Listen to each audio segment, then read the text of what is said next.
We are kicking off Women's History Month by celebrating female-led businesses. Yeah, joining us now, fashion mogul Rebecca Minkoff and investor Ali Wyatt, co-founders of the Female Founder Collective. It's a community that's helped more than 30,000 women grow their businesses so far. And also with us is Nyakio Grieco, a member of the collective and founder of 13 Lune, a beauty platform that highlights minority-owned brands. And they are all here to share their inspiring journeys. Good morning, everyone. Good morning. Good morning. So let's go back to the beginning. It was 2018 when you founded the Female Founder Collective. I mean, you're a new mom at this time. You've got a lot going on. You're running a business. What made you want to start this? You know what? As a female founder, it can be an incredibly lonely journey.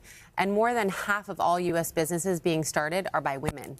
Yet we hadn't connected. And so for us, it was to really connect women through community, through education, because we all have those moments where we start a business and then we're like, uh-oh, I didn't know I needed to know that. Right. So through education and community, our goal is to really empower these women to not just become a billion-dollar brand. Not everyone has to have that.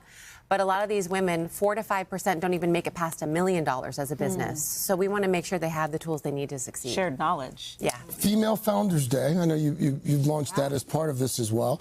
Where I'm going to make sure I get this right, bringing together hundreds of entrepreneurs. In fact, our friend Joe Martin is one of the presenters this year. What inspired you to take the community offline and do this thing IRL, as the kids say?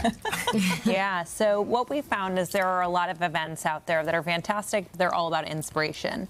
And for us, we really felt it was crucial to educate founders and give them, as Rebecca was sort of talking about, it's very critical that they understand how to operate their businesses, how to potentially scale them if that is the choice that they want to make. So we actually have, it's an entire day of education around everything from leadership to operations to how do you fund your business to how do you go to market and go out there and get customers or consumers for your business. So we're giving them the toolkit that they need to go out and succeed in the world in whatever choice or whatever direction they want to take their business. And you've benefited from this, Nyakio. You're a member of FFF and as a leader of this beauty brand.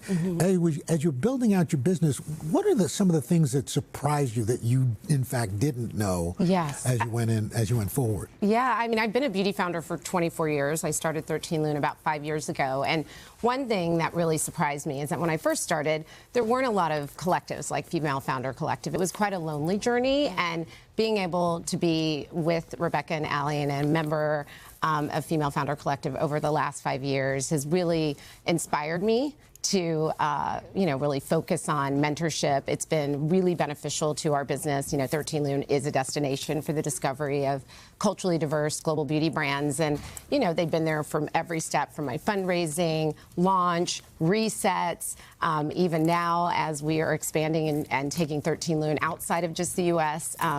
It's just amazing to have community and camaraderie and to be a mentor and to have mentors and to do this in collaboration with each other. And your brand is all about equity and inclusivity. And, yes, we are seeing some change, but still less than 2% of, venture capital money goes to female founders. So what do you think still needs to be done to continue progress? It's a sad stat. It's even less for women of color and people of color. But, I think what needs to continue to happen is that there need to be more check writers that are women. There need to be more people in those boardrooms making decisions about investments that are women. I think that women by nature, we're nurturers. We really want to see each other win. And so, the more women at the table, the more women writing checks is how we're going to make a big impact and change. Rebecca, before we get out of here, what's one thing that you still see female entrepreneurs reluctant to ask for, that they absolutely should be asking for? I think you need to ask for introductions. It is all about your network that will determine your net worth. And I think you need to ask for what you need, don't ask for help. And I think sometimes we as women want to get it all perfect. But no, just ask for the introduction and ask for what you need, because you never know where that might lead you. And people are willing to help. Always. I think we're always scared to ask because it's like, well, I don't want them to say no or think I'm weird. Yeah. Or think I'm weird. Or think I'm weird. There's that. Guys, thank you so much for being here. Thank you. Hey, thanks for watching. And don't forget, you can catch the Today Show every morning on NBC or take Today when you're on the go. Just follow the Today podcast on Apple Podcasts, Spotify, or wherever you listen.